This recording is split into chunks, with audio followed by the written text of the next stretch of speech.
जय हिंद। मैं Pappu sir PDF mind में आपका फिर से स्वागत करता हूं। तो आज का सेशन जो चलेगा वो 12वीं कक्षा के इतिहास का चैप्टर नंबर 4 चलेगा। तो चलिए देर न करते हुए शुरू करते हैं।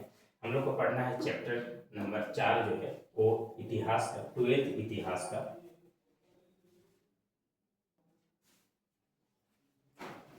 तो इतिहास का चैप्टर नंबर 4 जो चलेगा आज का पहला सेशन है। तो चलिए देर न करते हुए शुरू करते हैं चैप्टर नंबर 4 जिसको नाम है विश्वास, विचारक और इमारतें। विश्वास और विचारक जो इमारतें हैं इसमें हम लोग को क्या क्या पढ़ना है। तो चलिए शुरू करते हैं।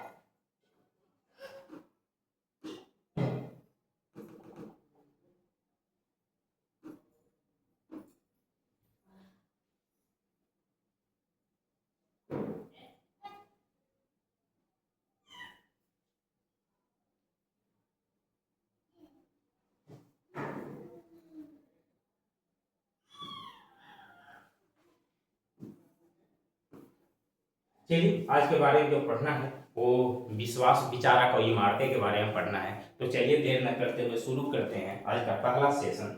विषय सूची कहने का मतलब कि विषय सूची क्या कहता है, इस चैप्टर का विषय सूची क्या है, इस चैप्टर में हमको पढ़ना क्या क्या है। तो चलिए इस चैप्टर में जो हमको पढ़ना है उसका जिक्र करते हैं। सबसे पहले हमको पढ़ना है परिचय के बारे में कि इस चैप्टर का परिचय क्या है। दो में पढ़ना है स्तूप, सांची का स्तूप और अमरावती का स्तूप। ये जो सांची का स्तूप है ये सांची का स्तूप के बारे में पढ़ना है, ये अमरावती के स्तूप के बारे में पढ़ना है। सांची का स्तूप अभी भी आप मध्य प्रदेश के रायसेन जिला में जाइएगा तो सांची के स्तूप अभी भी मौजूद है।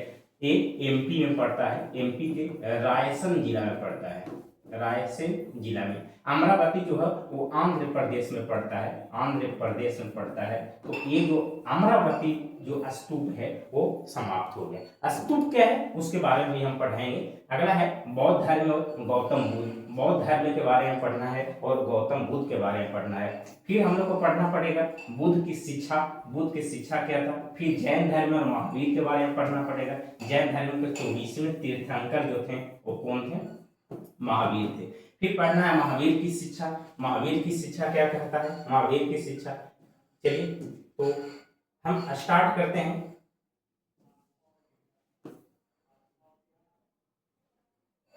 हम आज स्टार्ट करते हैं विचारक। ये पूरी चैप्टर का नाम क्या है, ये चैप्टर का नाम है विचारक। विश्वास, विचारक, विश्वास और इमारतें।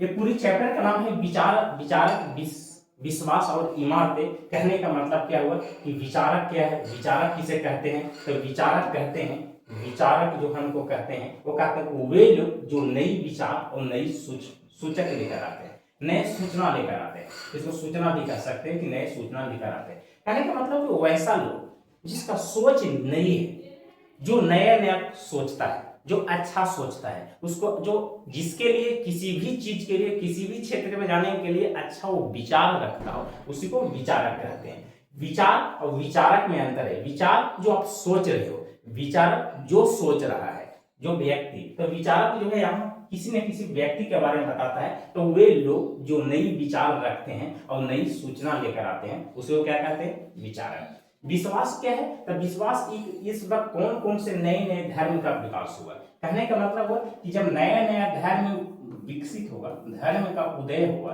तब न उस धर्म में हम विश्वास रखेंगे, आस्था रखेंगे। तब उस धर्म में विश्वास रखेंगे, हम आस्था रखेंगे, तब न उस धर्म का हम पालन करेंगे। तो उसी को कहते हैं विश्वास। इमारतें क्या है कि धर्म से जुड़ी हुई इमारतें। कहने का मतलब क्या कि अगर कोई धर्म है जैसे हिंदू धर्म है तो हिंदू धर्म से जो संबंधित जो इमारतें हैं वो मंदिर है। इस्लाम धर्म से संबंधित जो इमारतें हैं वो मस्जिद है। इसी प्रकार बौद्ध और जैन धर्म से संबंधित जो स्मारक था वो गुफा हो गया, शिलालेख हो गया, लेख हो गया और तो और स्तूप हो गया, जिसके बारे में हमको पढ़ना है।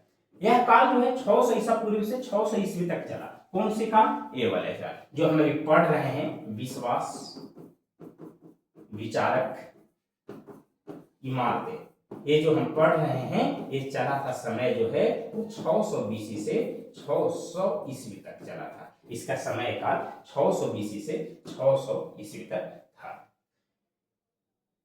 ईरान में ज़रथुस्त्र, चीन में खोदंस्ती, यूनान में सुकरात, प्लेटो, अरस्तु, भारत में बुद्ध और महावीर चिंतकों का उदय हुआ। कहने का मतलब हुआ कि इस समय में 600 ईस्वी से लेकर 600 ईसा पूर्व से लेकर 600 ईस्वी तक पूरे विश्व में, पूरी दुनिया में ये सारे चीजों का उदय हो रहा था।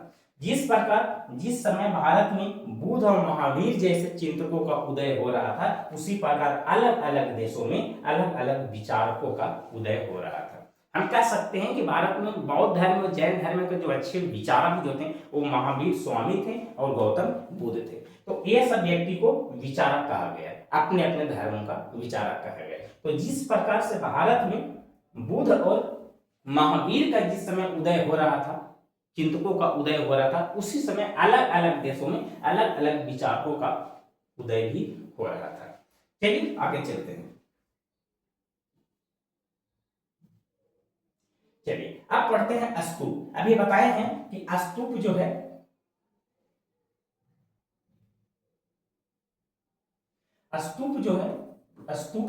ये स्तूप बौद्ध धर्म से संबंधित है और जैन धर्म से संबंधित है।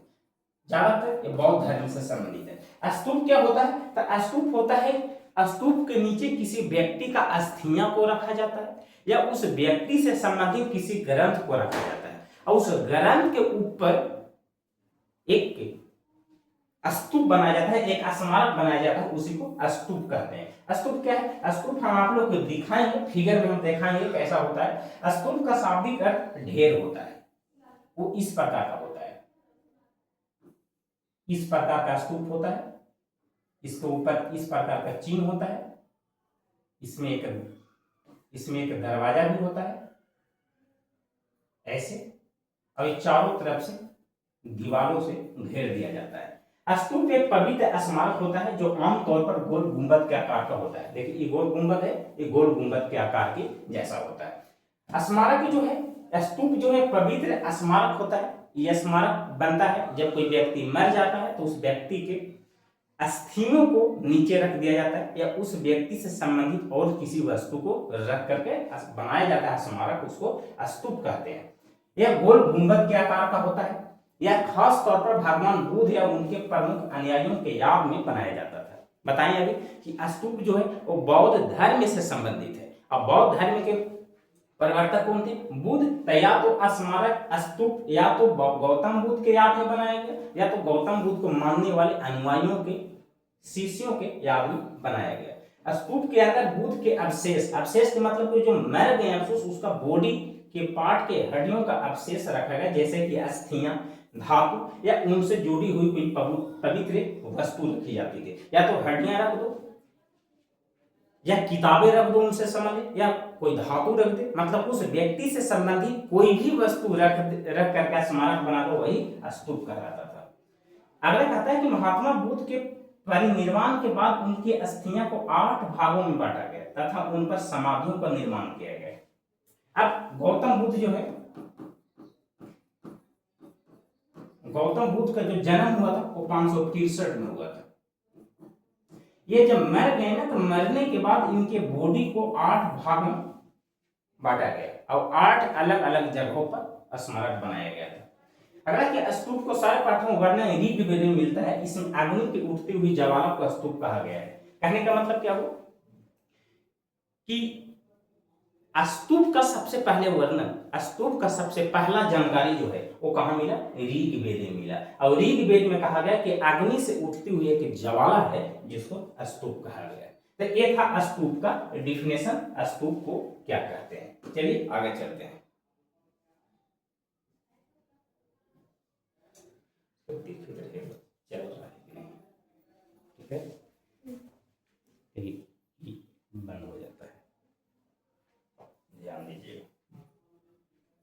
चलिए स्तूप की संरचना, स्तूप की संरचना कैसे, मतलब स्तूप का बनावट कैसा, स्तूप कैसे बनता था उसके बारे में बताते हैं। तो कहता कि स्तूप का निर्माण एक गोलार्ध लिए हुए मिट्टी के टीले से हुआ जिसका नाम पड़ा, स्तूप पड़ा। कहने का मतलब स्तूप जो है एक गोलार्ध लिए हुए, इस प्रकार का गोलार्ध लिए हुए मिट्टी के टीले से होता है और अंडे के ऊपर छाजा जैसा बनावट होता है। ये इसको अंडे कहते हैं, इसको अंडे कहते हैं। और अंडे के ऊपर इस प्रकार का छज्जा जैसा होता है, ऐसा होता है। बनावट होता है जिसे हर्मिका कहा जाता है। इसको क्या कहते हैं? इसको हर्मिका कहते हैं, इसको हर्मिका कहा जाता है। हर्मिका को देवताओं का घर समझा जाता था। कहने का मतलब कि ये जो गोल लिए गुंबद जो है और इसके ऊपर जो छज्जा बना होता है का इसको हर्मिका कहते हैं। और हर्मिका को इसको कहा जाता था कि ये देवताओं का घर है, इसे देवताओं का घर कहा जाता है। देवताओं का घर कहने का मतलब कि यहाँ पर देवता लोग यहाँ निवास करते थे, ऐसा ऋग्वेद में कहा गया है, ऐसा ऋग्वेद में माना गया है कि देवताओं का जो घर है, देवता जो लोग रहते थे वो इस हर्मिका में रहते थे। आगे कहता है कि स्तूप को चारों तरफ से एक दीवार से घेरा जाता था और चारों तरफ इसको दीवार से घेर दिया जाता था, चारों तरफ इसको दीवार से घेर दिया जाता था, जिसे वेदिका कहते थे। इसको क्या कहेंगे? इसको वेदिका कहेंगे, इसको वेदिका। जो स्तूप को जो चारों तरफ से घेर दिया जाता था दीवारों से, उसको वेदिका कहा जाता था। और पवित्र स्थल समान दुनिया से अलग करती थी। और समान दुनिया से मतलब कि ये पवित्र स्थल है, एक कौन स्थल है? एक पवित्र स्थल है। और इसको चारों तरफ दीवार से इसलिए घेरा जाता था कि कोई लोग इसमें अंदर ना जा सके, इसको अपवित्र न कर सके, इसलिए ये वाले एरिया को पवित्र कहा जाता था। हर्मिका से एक मस्तूल अर्थात स्तंभ निकला रहता था जिसे यष्टि के नाम से जाना जाता था। अब हर्मिका से ये वाला एक स्तंभ निकला होता था जिस पर अक्सर एक छतरी लगी होती थी, यही वाला, इसी को कहते हैं। इस पर एक छतरी लगा होता है, वो इस प्रकार का छतरी लगा होता था जिसको क्या कहते थे? यष्टि के नाम से जाना जाता था। इसको यष्टि कहा जाता है, इसको यष्टि कहा जाता है। चलिए आगे चलते हैं। अब आते हैं सांची के स्तूप पर। अभी बताएं कि स्तूप जो है वो किस धर्म से संबंधित है? स्तूप जो है वो बौद्ध धर्म से संबंधित है, याद रखिएगा। स्तूप का संबंध जो है वो बौद्ध धर्म से। और बौद्ध धर्म से किसको से? या तो गौतम बुद्ध से, या तो गौतम बुद्ध से या उनके अनुयायियों से संबंधित है। कहता है कि स्तूप क्या है? स्तूप का खोज कब हुआ? स्तूप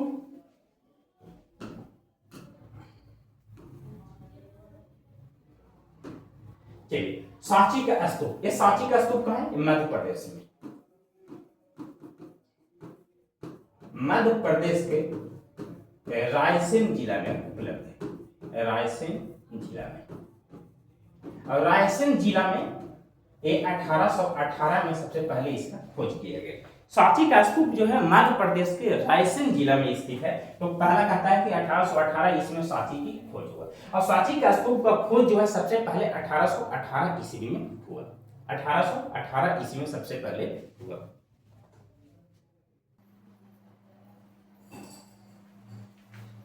तो चलिए, स्तूप का जो खोज हुआ था वो 1818 ईस्वी में स्तूप का खोज किया गया। तो स्तूप का खोज 1818 में किया गया। स्तूप जो है मध्य प्रदेश के रायसेन जिला में स्थित है, जो अभी भी देखने को मिलता है। जो समाप्त जो हो गया है वो अमरावती का स्तूप समाप्त हुआ है। अमरावती का स्तूप जो है वो पूरी तरह से समाप्त हो गया है। अब ये कहाँ देखने को मिलता है? तो ये आंध्र प्रदेश में इसका साक्ष्य मिलता है। मध्य प्रदेश के रायसेन जिला में है, जिसका मुख्यालय से 25 किलोमीटर दूरी पर है। यानी कि मध्य प्रदेश का जो मुख्यालय है, मेन जो राजधानी है, वहां से 25 किलोमीटर दूर रायसेन जिला है, एक मध्य प्रदेश के रायसेन जिला है, जहां पर सांची के स्तूप का साक्ष्य अभी भी देखने को मिलता है।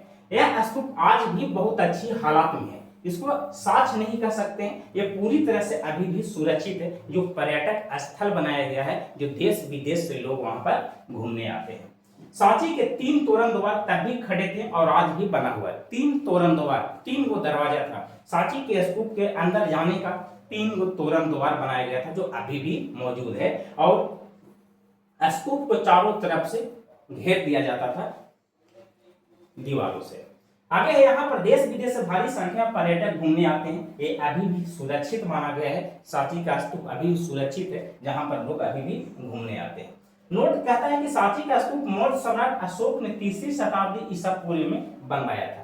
3री शताब्दी ईसा पूर्व में, याद कीजिए, जब 261 बीसी में अशोक ने, याद कीजिएगा, जब 261 ईसा पूर्व में अशोक ने जब कलिंग युद्ध जीता था, कलिंग युद्ध जब जीता था तो कलिंग युद्ध के बाद इसने बौद्ध धर्म अपना लिया था,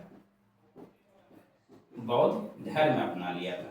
और बौद्ध धर्म अपनाने के बाद इसने बौद्ध धर्म का बहुत प्रचार किया और तीसरी शताब्दी, देखिए 261 जो है वो तीसरी शताब्दी ही है, और तीसरी शताब्दी ईसा पूर्व में ही इसने रायसेन जिला में, मध्य प्रदेश के रायसेन जिला में बौद्ध धर्म के प्रचार के लिए गौतम बुद्ध के अस्थियों को ऊपर, उनके वस्तुओं के ऊपर एक स्तूप बनवाया जिसको सांची का स्तूप कहा गया। तो यहाँ से क्वेश्चन पूछेगा कि सांची का स्तूप किस धर्म से संबंधित है, तो बौद्ध धर्म से संबंधित है। और सांची का स्तूप का जो निर्माण जो किया था, बनवाया जो था, वो मौर्य का शासक जिसको नाम था अशोक। सांची के स्तूप भारत की सबसे पुरानी पत्थर की संरचना है। ये पूरी तरह से पत्थर से बनाया गया है, इसमें कोई सीमेंट का यूज नहीं किया गया है, सिर्फ पत्थरों से बनाया गया है। और यह यूनेस्को के विश्व धरोहर स्थल में भी शामिल है। यूनेस्को क्या है, तो यूनेस्को एक ऐसा संगठन है जो दुनिया भर के तमाम पुराने स्थल, जो पुराने प्राचीन भारत या प्राचीन दुनिया की, मध्यकालीन दुनिया से संबंधित रखता है, जो बहुत पुराना है, जो देखने में आश्चर्य लगता है, जिसके बारे में इतिहास जानने के बाद हमें आश्चर्य लगता है, उसको यूनेस्को अपने विरासत स्थल में उसको शामिल कर लेता है। चलिए आगे चलते हैं। सांची का स्तूप सुरक्षित कैसे रखे, अब इसके बारे में जानते हैं कि सांची का स्तूप सुरक्षित कैसे रखे। आखिर स्तूप भारत में दो स्तूप था, एक था अमरावती का स्तूप। तो अमरावती का स्तूप समाप्त कैसे हो गया, क्योंकि अमरावती को स्तूप को समाप्त होने का रीजन क्या था कि जो भी व्यक्ति यहाँ पर अंग्रेज अधिकारी आता था, यहाँ से पत्थर कबाड़ कर लेकर चला जाता था। जो भी आया पत्थर को यहाँ से कबाड़ कर लेकर चला गया, अपने राजमहलों में उसको खूबसूरत तरीके से लगाया, तो समाप्त हो गया धीरे धीरे। सांची के स्तूप में ऐसा कुछ नहीं हुआ।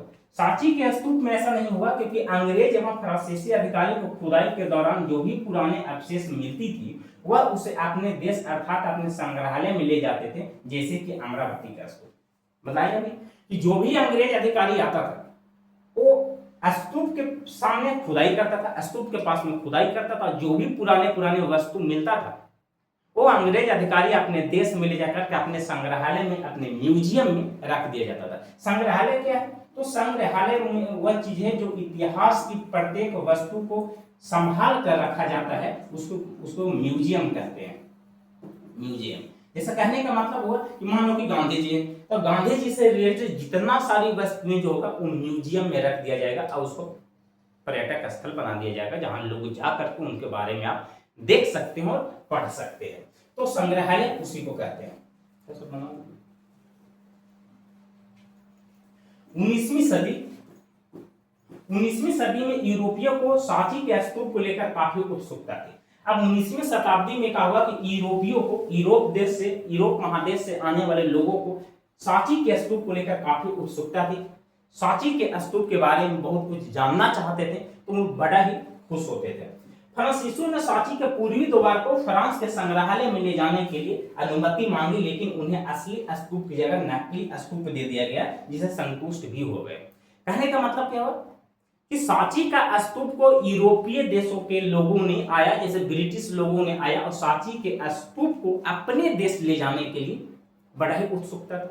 जब सांची के स्तूप के बारे में जब जानकारी हासिल हो किया तो सांची के स्तूप के बारे में बड़ा ही दिलचस्प रखते थे, बड़ा ही चॉइस रखते थे उसके बारे में जानने के लिए। अब जब यहाँ आए तो वो उत्सुकता जताई कि सांची के स्तूप को यहाँ से पत्थरों को कबाड़ करके हम अपने देश ले जाना चाहते हैं। तो यहाँ के राजा महाराजा क्या किए कि असली स्तूप की जगह, असली पत्थरों की जगह इसको नकली स्तूप दे दिया गया, जिससे वो संतुष्ट भी हो गए थे, क्योंकि उन्हें पता नहीं चला कि ये असली है या नकली हमें दे रहे हैं, और उसको उन्हें पता भी नहीं चला और उसको दे दिया गया, असली की जगह नकली दे दिया गया। चलिए आगे चलते हैं। अमरावती का स्तूप समाप्त क्यों हो गया, तो अमरावती के स्तूप को समाप्त होने का रीजन क्या है, तो देखिए आगे चलते हैं कि अमरावती का स्तूप समाप्त कैसे हो गया। अमरावती का स्तूप समाप्त क्यों हो गया, क्योंकि देखो कहने का मतलब क्या हुआ कि सांची का स्तूप समाप्त नहीं हुआ। इसलिए नहीं हुआ क्योंकि जब यूरोपीय देशों के राजा महाराजा ने जब यहाँ के स्तूप के बारे में जानना चाहा, अपने देश ले जाने के लिए सोचा, तो यहाँ असली की जगह नकली स्तूप दे दिया, जिसके कारण वो बच गया। लेकिन अमरावती का स्तूप क्यों नहीं बचा? अमरावती का स्तूप नहीं बचने का कारण क्या है कि अमरावती का स्तूप सांची के स्तूप जैसा ही एक सुंदर और आकर्षक स्तूप था, सेम टू सेम वैसा ही था जिसे सांची के स्तूप को बनाया गया था। परंतु अमरावती स्तूप आंध्र प्रदेश में था। वो कहाँ था? वो मध्य प्रदेश में था। सांची का स्तूप कहाँ था? मध्य प्रदेश में। और अमरावती का जो स्तूप है वो आंध्र प्रदेश में। 1776 ईस्वी में अमरावती के स्तूप का अवशेष वहां के राजा को मिला और उन्हें लगा कि यहाँ कोई खजाना छुपा है, इसलिए उन्होंने खुदाई करवा दी। अब बताइए, सांची का स्तूप में ऐसा नहीं हुआ था। ये अमरावती के स्तूप में ही अक्सर देखने को मिला था। वो देखने को मिला कि 1776 ईस्वी में अमरावती के अवशेष मिला। अब याद कीजिएगा, सांची का स्तूप कब मिला था? सांची का स्तूप जो है वो 1818 में मिला था और ये मिला 1776 में। 1776 में जब अमरावती के स्तूप का अवशेष मिला तो वहां के राजा को मिला ना कि पुराने समय में जो राजा था वो यहाँ अपना खजाना छुपा कर रख लिया। उस असुरा का किया, वहां खुदाई करवाना शुरू किया। अब खुदाई करवा करवा करके वहां पूरा अमरावती के स्तूप को ही तोड़वा दिया और तोड़ने के बाद जो कीमती जो पत्थर था वो पत्थर वहां के राजा महाराजा विदेश यात्री जो आए सब यहाँ से लेकर के चले गए। 1854 में गुंटर के कमिश्नर ने अमरावती का दौरा किया। वहां से कई मूर्ति और पत्थर लेकर मद्रास के एलियंट संगमरमर के नाम से जाना जाता था। कहने का मतलब क्या हुआ कि अमरावती जिस संगमरमर पत्थर से बनाया गया था उस संगमरमर पत्थर का नाम था एलियंट संगमरमर। याद कीजिएगा, अमरावती बड़ा इंपॉर्टेंट है। जो अमरावती का स्तूप बनाया गया था वो एलियंट संगमरमर से बनाया गया था। एलियन संगमरमर से बनाया गया था। तो वहां के एक राजा आया और वहां से मूर्ति और वहां की बहुत सारे कीमती पत्थर जो है वो मद्रास ले चला गया और मद्रास के म्यूजियम में रख दिया। उन्होंने बताया कि अमरावती स्तूप बौद्ध का सबसे विशाल और शानदार स्तूप था। जो स्तूप जो भारत में बनाए जाते थे वो बौद्ध धर्म से रिलेटेड थे, या तो बौद्ध धर्म के होते थे या तो जैन धर्म का होता था।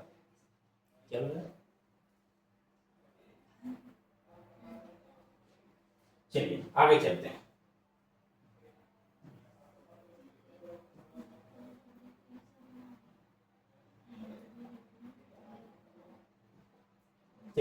कहता है कि 1850 ईस्वी में अमरावती के पत्थर अलग अलग जगहों पर ले जाया गया।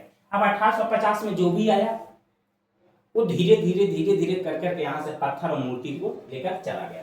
कुछ पत्थर कोलकाता के एशियाटिक सोसाइटी ऑफ बंगाल तक पहुंचा।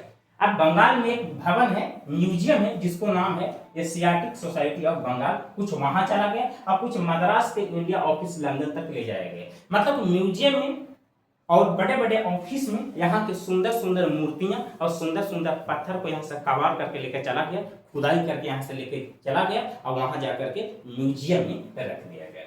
कई मूर्तियों को अंग्रेजी अफसर ने अपने भवनों में लगवाया, अपनी भवनों में लगवाया। कई मूर्ति ऐसा था जो अंग्रेजी अफसर जो होते थे वो अपनी भवन में लगवा दिया। हर नया अधिकारी अमरावती से मूर्ति उठाकर ले जाता था। जो भी आता था नया अधिकारी वो अमरावती को खुदाई करवाता था, तोड़ फोड़ करवाता था और वहां से मूर्ति और पत्थर को उठाकर लेकर चला जाता था। अगर कोई उन्हें रोकता था तो कहता था कि हमसे पहले कई अधिकारी मूर्ति लेकर चले गए हैं, जब उससे तुम नहीं रोक सका तो हमें क्यों रोक रहा है। सीधा सीधी बात। अमरावती में जो भी अंग्रेज अधिकारी आता था, नया अधिकारी, वो अमरावती के बारे में जानकारी हासिल करता था। वहां से कई पत्थर और मूर्तियों को उखाड़ करके लेके चला जाता था। जब लोग उन्हें मना करता था कि नहीं लेके जाइए तो वो कहता था कि हमसे जो पीछे वाले जो अधिकारी आए हैं जब वो लेके चले, जब उन्हें नहीं रोक सका तो हमें क्यों रोक रहे हो। और इस प्रकार से अमरावती का स्तूप पूरी तरह से समाप्त हो गया, क्योंकि कुछ रहा ही नहीं। जो ऐसे खुदाई करके लेकर चला गया तो बचा ही नहीं। चलिए आगे चलते हैं। स्तूप बनवाए क्यों जाते थे? स्तूप का बनवाने का रीजन क्या था? स्तूप का बनवाने का रीजन ये था कि जो व्यक्ति जिस धर्म से संबंधित होता था उस धर्म को याद करने के लिए उस व्यक्ति को याद में बनाया जाता था स्तूप। स्तूप क्या था? एक स्मारक था, व्यक्तियों के स्मारक पर बनाया जाता था। ऐसा माना जाता है कि स्तूप बनवाने की परंपरा पहले से ही थी, बाद में यह बौद्ध धर्म से जुड़ गई। ऐसा माना जाता है कि स्मारक जो है बहुत पहले भी जब इंसान मर जाते थे तो मर जाने के बाद उसके याद में उसके अस्थियों से स्मारक बनाया जाता है। अभी भी हिंदू धर्मों में रीति रिवाज देखने को मिलता है, लेकिन ये बहुत पहले से था, लेकिन ये बौद्ध धर्म से भी जुड़ गया। स्तूप से प्राप्त अवशेष का पवित्र समझा जाता था, इसलिए स्तूप को बौद्ध धर्म के प्रतीक के रूप में सम्मान मिला। यही कारण है कि स्तूप बनने लगा। सीधा सीधा स्तूप से प्राप्त जितना भी अवशेष मिलता था ना, उसको पवित्र माना जाता था कि नहीं ये बहुत अच्छा है, ये पवित्र है, ये आप पवित्र नहीं है। इसलिए स्तूप को बौद्ध धर्म के प्रतीक के रूप में सम्मान दिया जाना है, यानी इसलिए स्तूप को कहा गया कि ये बौद्ध धर्म से रिलेटेड है, इसलिए उसको बौद्ध धर्म में ही गिना जाने लगा। चलिए आगे चलते हैं। स्तूप बनाने में किसी महत्वपूर्ण भूमिका थी। अब बौद्ध धर्म में जब स्तूप बना तो इसमें सबसे महत्वपूर्ण भूमिका था किसको? स्तूप बनाने की महत्वपूर्ण भूमिका था स्तूपों को बनाने तथा सजाने के लिए राजा और सातवाहन वंश के राजा और व्यापारी दान देते थे। अब जो स्तूप जो बनता था तो स्तूप कोई अकेले व्यक्ति नहीं बना पाता था, स्तूप कोई एक व्यक्ति नहीं बना पाता था। स्तूप को बनाने के लिए स्तूप को बनाने के लिए या सजाने के लिए वहां के राजा, सातवाहन वंश के राजा और शिल्पकार जो नक्काशी वाला काम करते हैं और व्यापारी दान देते थे, तब जाकर के स्तूप का निर्माण होता था, तब स्तूप बनता था। अगला है सांची के तोरण द्वार का हिस्सा हाथी दांत का काम करने वाले शिल्पकार के दान से बनाया गया था। आप सांची का स्तूप याद कीजिए।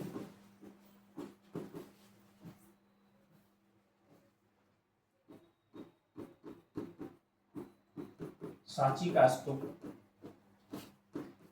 स्तूप 1818 में इसको खोजा गया और सांची का स्तूप को सबसे पहली जानकारी जो है वो ऋग्वेद में मिलता है। सांची का स्तूप जो है वो एमपी में है। कौन जिला में है? तो रायसेन जिला में है, रायसेन जिला में है। और सांची का स्तूप में 3 तोरण द्वार था, 3 तोरण द्वार, यानी कि अंदर जाने का 3 रास्ता था। तो और सांची के स्तूप को ऊपर इस प्रकार का होता है जिसको हर्मिका कहते थे, और इसको चारों तरफ दीवारों से घेरा जाता था, जिसको वेदिका कहा जाता था। अब याद कीजिएगा, अभी 3 तोरण द्वारों में जो एक द्वार था वो अमरावती में एक व्यक्ति था,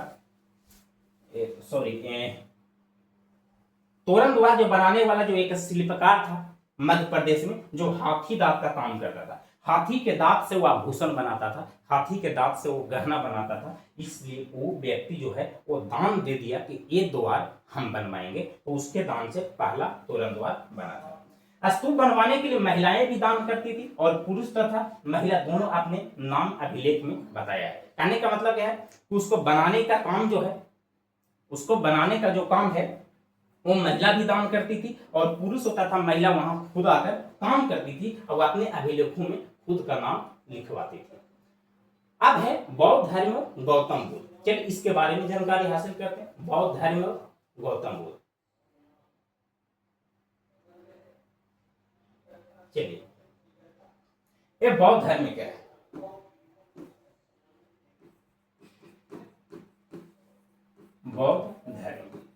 बौद्ध धर्म में सबसे पहले बौद्ध धर्म का जो प्रवर्तक की बात करें तो इनको नाम है गौतम बुद्ध।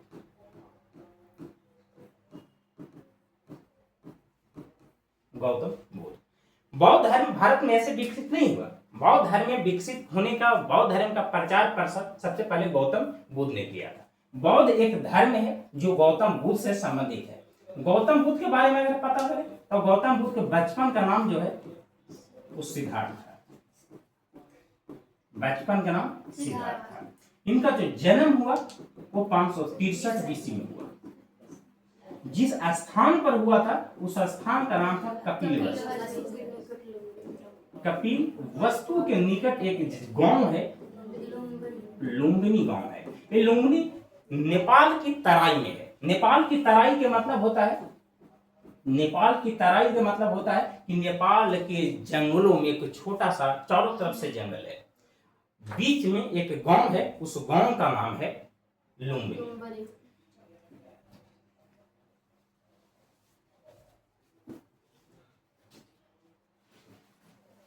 इनका जो पत्नी का नाम था वो पत्नी का नाम था यशोधरा। यशोधरा। इनसे एक पुत्र उत्पन्न हुआ, उस पुत्र का नाम था राहुल।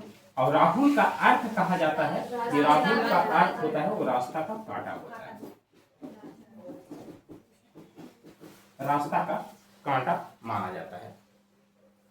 गौतम बुद्ध जो है 29 वर्ष के आयु में सन्यासी बन गए थे। सन्यासी बन गए 29 वर्ष के आयु में सन्यासी बन गए, घर से निकल गए। और घर से निकले उसको जानते हो क्या कहा जाता है? घर से निकलने के घटना को महाभिनिष्क्रमण कहा जाता है। महाभिनिष्क्रमण कहा जाता है। गौतम बुद्ध का घर त्यागना महाभिनिष्क्रमण कहा जाता है। और 6 वर्ष की तपस्या के बाद, 6 वर्ष की कड़ी तपस्या के बाद, यानी कि 35 वर्ष के आयु में इनका ज्ञान की प्राप्ति हुई। ज्ञान की प्राप्ति हुई। गौतम बुद्ध का जो ज्ञान की प्राप्ति हुई, गौतम बुद्ध का जो ज्ञान की प्राप्ति हुई वो बोध गया में हुआ। बोध गया में हुआ। किस वृक्ष के नीचे हुआ? तो वृक्ष का नाम था पीपल का। पीपल। अगर हम कहें कि किस नदी के किनारे हुआ तो ये था निरंजना नदी के किनारे। निरंजना नदी। निरंजना नदी को ही कहा जाता है ऋजुपालिका नदी। निरंजना नदी के किनारे इसका, निरंजना नदी को ही अब नया नाम दिया गया है जिसको नाम है फल्गु नदी। पुराना नाम निरंजना नदी। अब गौतम बुद्ध 29 वर्ष की उम्र में चले जाते हैं। जो ज्ञान की प्राप्ति हुआ वो ज्ञान की प्राप्ति को कहा गया धर्म चक्र प्रवर्तन। यह कभी कभी पूछता है कि धर्म चक्र परिवर्तन या प्रथम उपदेश, ज्ञान की प्राप्ति या प्रथम उपदेश को क्या कहा गया? धर्म चक्र परिवर्तन। ये था गौतम बुद्ध के शॉर्ट में, संक्षिप्त में एक बायोडाटा जो आप इसको आसानी से आप याद कर सकते हैं और पढ़ सकते हैं। गौतम बुद्ध क्या थे और गौतम बुद्ध के बाद बौद्ध धर्म क्या था। तब बौद्ध धर्म के प्रवर्तक जो थे वो गौतम बुद्ध थे, जिनका गौतम बुद्ध का जो जन्म हुआ वो 563 ईस्वी में हुआ। और इनका जो मृत्यु हुआ था, गौतम बुद्ध का जो मृत्यु हुआ वो 483 बीसी में हुआ। 483 बीसी में हुआ। और ये कहाँ हुआ? कुशीनगर में हुआ। गौतम बुद्ध ने जो पहला अपना उपदेश दिया था वो उपदेश पाली भाषा में दिया था। पाली भाषा में दिया। अब प्रथम उपदेश जो है वो सारनाथ में दिया। सारनाथ में। और सबसे ज्यादा जो उपदेश दिया, सबसे ज्यादा जो दिया वो श्रावस्ती में, श्रावस्ती में दिया। इनका जो मृत्यु हुआ था वो कहाँ हुआ? कुशीनगर 483 बीसी में। तो गौतम बुद्ध के बारे में, बौद्ध धर्म के बारे में बस संक्षिप्त था, आप इसे स्क्रीनशॉट कर सकते हैं।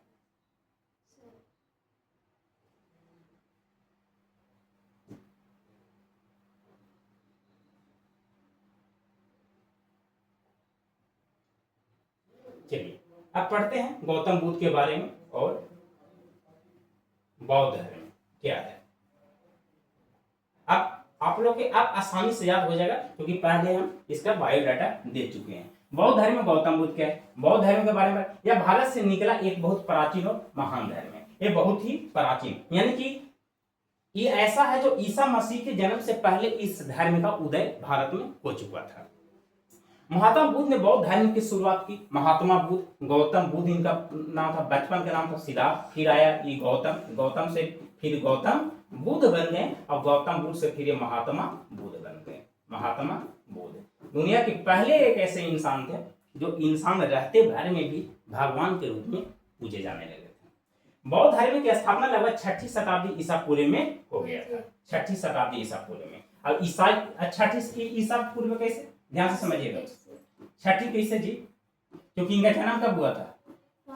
563 35 वर्ष की उम्र में इनका ज्ञान की प्राप्ति हुआ था। 35 से माइनस कर दीजिए तो कितना हो जाएगा? 518 हो जाएगा, 8 दूनो हो जाएगा, यानी 528। 528 ईस्वी में बौद्ध धर्म का शुरुआत हुआ। तब 6ठी शताब्दी हुआ कि नहीं? 528 यानी कि 6ठी शताब्दी हो गया। चलिए आगे कहता है कि इस धर्म को मानने वाले लोग ज्यादातर चीन में है, जापान में है, कोरिया में है, थाईलैंड में है, कंबोडिया में है, श्रीलंका है, नेपाल है, भूटान है और भारत में। भारत में बौद्ध धर्म को मानने वाले लोग हैं। अभी जानते हैं कहाँ मिलेगा? ये मिलेगा आपको हिमाचल प्रदेश वाला एरिया में, धर्मशाला वाला एरिया में सिर्फ बौद्ध धर्म को मानने वाले ही लोग रहते हैं। भारत में अगर बात करें तो भारत में अगर हिमाचल प्रदेश आप जाते हैं, हिमाचल प्रदेश, तो हिमाचल प्रदेश में एक बहुत खूबसूरत जगह है धर्मशाला। अब ये धर्मशाला जानते हैं? धर्मशाला हिमाचल प्रदेश के पहाड़ों पर बसा हुआ है, पूरी तरह से पहाड़ पर है। उस सालों भर वहां वर्षा होता है, सालों भर पानी होता रहता है। तो एक बड़ा खूबसूरत है, भारत का सबसे खूबसूरत जगहों में से खूबसूरत जगह है धर्मशाला, जो पूरी तरह से पहाड़ पर बसा हुआ है। और यहाँ धर्मशाला में रहने वाले लोग अधिकतर ऐसे लोग हैं जो किस धर्म को मानते हैं? बौद्ध धर्म को मानते हैं। चलिए आगे चलते हैं। क्या कहता है? आगे कहता है कि बौद्ध धर्म जो है वो बौद्ध धर्म भारत में लगभग 2500 साल पहले सिद्धार्थ गौतम द्वारा आया था, जिन्हें नाम बुद्ध नाम से जाना जाता है। इनके द्वारा स्थापित किया गया था। इसके 520 मिलियन से ज्यादा अनुयायी हैं और वैश्विक आबादी का 7% है। और बौद्ध धर्म की शिक्षाएं चीन, कोरिया और जापान के जरिए पूरे मध्य दक्षिण पूर्वी एशिया में फैल। सीधा सी बात ये कहता है कि भारत में जो बौद्ध धर्म है वो भारत की बात करते हैं तो भारत में बौद्ध धर्म जो है वो लगभग 2500 वर्ष पहले आया था। अब याद कीजिए ना, सिंपल सी बात, ये तो जोड़ने वाली चीज है। अभी 2026 चल रहा है, ये तो मान लो कि 2000 हो गए, 2000 साल ही हो गया। अब 528 में बौद्ध धर्म का स्थापना हुआ, हो गया। तो 2026 एने मान लो कि 2000 मान लो, और 2000 एने और 500 एने कितना हुआ? 2500 हुआ। अगर टोटल जानते हैं तो 26 एने और 28 एने, 26 दूनी 52 तो कितना होता है? 54, 52 दो 54। तो यानी कि भारत में जो आया बौद्ध धर्म वो टोटल अभी पूरा वर्ष 2554 वर्ष है। एक अनुमान में बताया गया है कि 2500 साल पहले इसका बुद्ध का बौद्ध धर्म का भारत में विकसित हुआ, 2554 वर्ष पहले।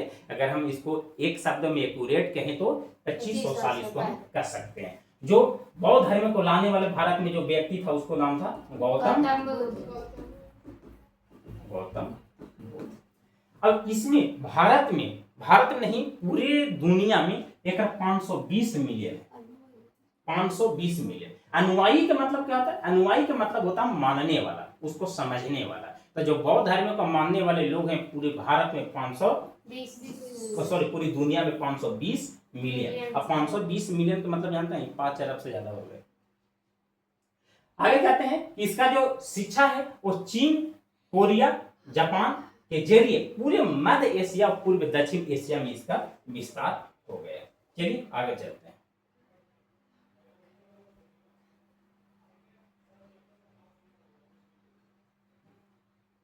Oh my God. एक, दो, तीन,